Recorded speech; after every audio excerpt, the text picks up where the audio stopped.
सत श्री अकाल, सलाम, नमस्ते दोस्तों। स्वागत है आप सबका आपके अपने चैनल हिस्टोरिकल वेरोसिटी में। जैसा कि आप सब ने टाइटल में पढ़ ही लिया है कि आज हम निकोला टेस्ला जी के जीवन के बारे में बात करने वाले हैं।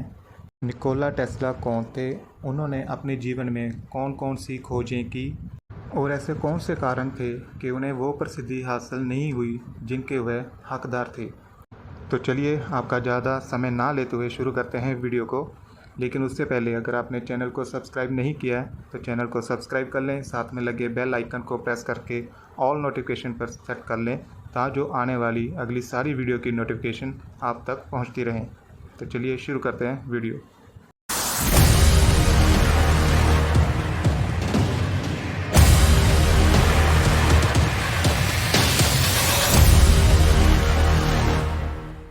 निकोला टेस्ला एक सर्बियाई अमेरिकी आविष्कारक, भौतिक विज्ञानी, यांत्रिक अभियंता, विद्युत अभियंता और भविष्यवादी थे। उनका थॉमस एडिसन के आविष्कारों में बहुत बड़ा योगदान रहा है। टेस्ला का जन्म 10 जुलाई 1856 को सर्बियन माता पिता मिलिटन टेस्ला और ड्यूका टेस्ला के परिवार में ऑस्ट्रियन स्टेट, अब क्रशिया में हुआ था। बाद में उन्होंने अमेरिका की नागरिकता ग्रहण कर ली।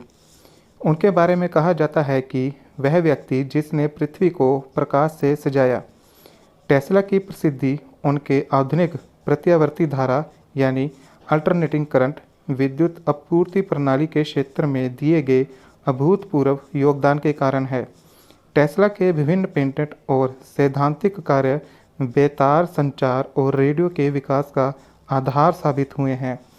विद्युत चुंबकत्व के क्षेत्र में किए गए उनके कई क्रांतिकारी विकास कार्य माइकल फेराडे के विद्युत प्रत्योगिकी के सिद्धांतों पर आधारित थे। 1870 में निकोला टेस्ला ने कार्लोवैक के स्कूल में प्रवेश लिया और उस स्कूल में अपने गणित शिक्षक मार्टिन सेकुलिक से प्रभावित हुए थे। टेस्ला उस समय समाकलन यानी इंटीग्रल कैलकुलस के प्रश्नों को अपने मन में ही हल करने में सक्षम थे। उनके शिक्षकों को उन पर विश्वास नहीं होता था, लेकिन उन्होंने अपना 4 वर्ष का अभ्यासक्रम 3 वर्षों में ही पूरा कर लिया। 1875 में उन्होंने ऑस्ट्रियन पॉलिटेक्निक में प्रवेश लिया और अपने प्रथम वर्ष सभी कक्षाओं में उपस्थित रहे। 9 परीक्षाएं उत्तीर्ण की और सभी में सर्वोत्तम संभव गुण प्राप्त किए। 1881 में उन्होंने बुदापेस्ट में एक telegraph company Budapest telephone exchange में मुख्य विद्युत अभियंता यानी इलेक्ट्रिकल इंजीनियर के पद पर नौकरी कर ली। इस पद पर उन्होंने केंद्रीय संचार उपकरणों में अनेक सुधार किए और टेलीफोन एम्पलीफायर को नए रूप से बनाया, लेकिन उन्होंने इस पर पेटेंट आवेदन नहीं किया। टेस्ला की उपलब्धियां एडिसन से कम नहीं थी, लेकिन इस चुपचाप रहने वाले व्यक्ति में वो चुंबकीय आकर्षण नहीं था जो एडिसन में था। टेस्ला विज्ञान को समझते थे पर सामाजिक व्यवहार को नहीं, इसलिए वो कभी भी उस कीर्ति को प्राप्त नहीं कर पाया जो एडिसन को मिली। एडिसन से उसकी दुश्मनी पूरे विज्ञान जगत में चर्चा की विषय थी। हालांकि उसने एडिसन के लिए काम भी किया। 1882 में उन्होंने थॉमस अल्वा एडिसन की company continental Edison company France में नौकरी कर ली और विद्युत उपकरणों में अभिकल्पन यानी डिज़ाइन में सुधार करने लगे। जून 1884 में उनका स्थानांतरण न्यूयॉर्क, अमेरिका कर दिया गया। टेस्ला ने एडिसन के सामने उसकी मोटर और जनरेटर को ज़्यादा प्रभावी बनाने का प्रस्ताव रखा था। एडिसन ने टेस्ला को कहा कि यदि वह इस कार्य में सफल हो गया तो उसे $50,000 मिलेंगे।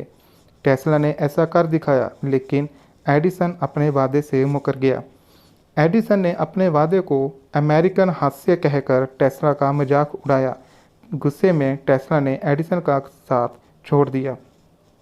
एडिसन की कंपनी छोड़ने के पश्चात उन्होंने अपनी स्वयं की company Tesla electric light and manufacturing की स्थापना की। इस कंपनी में उन्होंने डायनमो इलेक्ट्रिक मशीन कंप्यूटर का अभिकल्पन किया। यह उनका अमेरिका में पहला पेटेंट था। वो समय था एडिसन के दिष्ट धारा यानी डीसी करंट का टेस्ला के प्रत्यावर्ती धारा यानी एसी करंट से लड़ाई का। एडिसन ने एसी करंट का डर पैदा करने के लिए हर संसाधन का इस्तेमाल किया, यहाँ तक कि एक हाथी को जनता के सामने करंट से मारकर एसी करंट की नष्टकारी शक्ति से डराया। लेकिन हर घर में बिजली सिर्फ एसी करंट से पहुंच सकती थी और अंततः टेस्ला की विजय हुई। उस समय अमेरिका में एडिसन की आविष्कृत यानी इन्वेंटेड डीसी विद्युत वितरण व्यवस्था लागू थी। डीसी यानी डायरेक्ट करंट ऐसी विद्युत धारा को कहते हैं जो हमेशा एक ही दिशा में बहती है। टेस्ला ने डीसी की कमियों की ओर लोगों का ध्यान आकर्षित किया और एसी विद्युत वितरण व्यवस्था लागू करने की बात कही। एसी यानी अल्टरनेटिंग करंट लगातार अपनी दिशा बदलती रहती है। इस धारा की ये विशेषता होती है कि इसका वोल्टेज ट्रांसफार्मर द्वारा बढ़ाकर काफ़ी दूर तक भेजा जा सकता है, जबकि डीसी में ऐसा संभव नहीं है। साथ ही एसी चालित मोटर और दूसरे उपकरणों में डीसी की अपेक्षा कम बिजली खर्च होती है, क्योंकि उस समय तक डीसी सिस्टम काफ़ी बड़े पैमाने पर लागू था और एडिसन कंपनी डीसी उपकरणों को ही बना रही थी। अंत एडिसन ने इस नए सिस्टम का विरोध किया। नतीजे में टेस्ला ने उसकी कंपनी को अलविदा कह दिया और उद्योगपति जॉर्ज वेस्टिंगहाउस के साथ मिलकर नई कंपनी की बुनियाद डाली, जिसने एसी करंट की उपयोगिता को दुनिया के सामने रखा। टेस्ला ने चक्रीय चुंबकीय क्षेत्र के सिद्धांत की खोज की। उसका एक अन्य महत्वपूर्ण आविष्कार एसी विद्युत मोटर यानी एसी इलेक्ट्रिक मोटर है, जिसने डीसी विद्युत सिस्टम को पूरी तरह हाशिए पर ला दिया। उसने नाइग्रा जलप्रपात यानी नाइग्रा फॉल्स पर पहला जल विद्युत पावर स्टेशन तैयार किया, जिसके बाद न केवल अमेरिका बल्कि पूरी दुनिया में एसी विद्युत वितरण सिस्टम को स्वीकार कर लिया गया।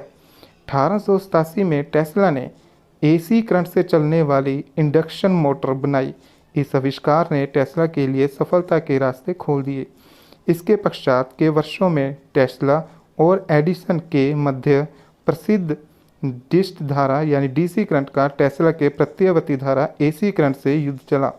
अंत इसमें टेस्ला के प्रत्यावर्ती धारा की विजय हुई, क्योंकि यह तरीका लंबी दूरी तक विद्युत के संवहन के लिए उपयुक्त था।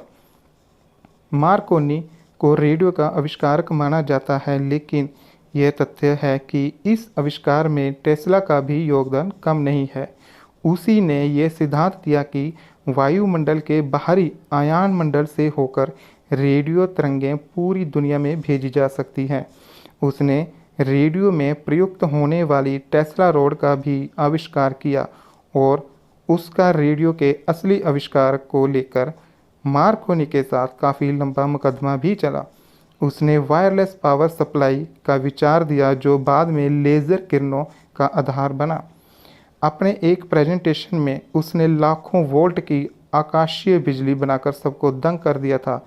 एक बार उसने अपने उपकरण टेस्लास्कोप पर कुछ अज्ञात सिग्नल रिकॉर्ड किए, जो उसके अनुसार किसी अन्य ग्रह से भेजे जा रहे थे।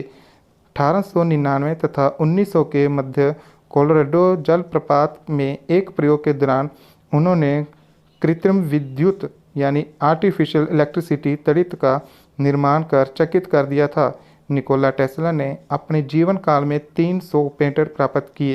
टेस्ला ने अनेक पुस्तकों का अध्ययन किया था और माना जाता है कि उनमें विलक्षण स्मृति थी। वे 8 भाषाओं के जानकार थे, जिसमें सर्बो क्रोशियन, चेक, अंग्रेजी, फ्रेंच, जर्मन, हंगेरियन, इटालियन और लैटिन का समावेश है। टेस्ला अविवाहित थे और उनका मानना था कि उनका ब्रह्मचर्य उनकी वैज्ञानिक उपलब्धियों में सहायक रहा है। उन्होंने एक इंटरव्यू में कहा था कि शादी ना करके उन्होंने विज्ञान के लिए एक कुर्बानी दी है। टेस्ला को 7 जनवरी 1943 को अपने कमरे में मृत पाया गया था। सहायक चिकित्सा परीक्षक H.W. वेम्बले ने शरीर की जांच की और शासन दिया कि मृत्यु का कारण कोरोनरी थ्रोम्बोसिस है। इसके अलावा निकोला टेस्ला जी को समय समय पर अनेकों अवार्ड मिले, जिनकी जानकारी आपकी स्क्रीन पर है। अंत अगर हम उनकी महत्वपूर्ण खोजों की बात करें तो उन्होंने एसी बिजली, टेस्ला वेव्स, बिजली से चलने वाली मोटर, वायरलेस संचार, रोबोटिक्स, रिमोट कंट्रोल और रडार जैसी खोजें की।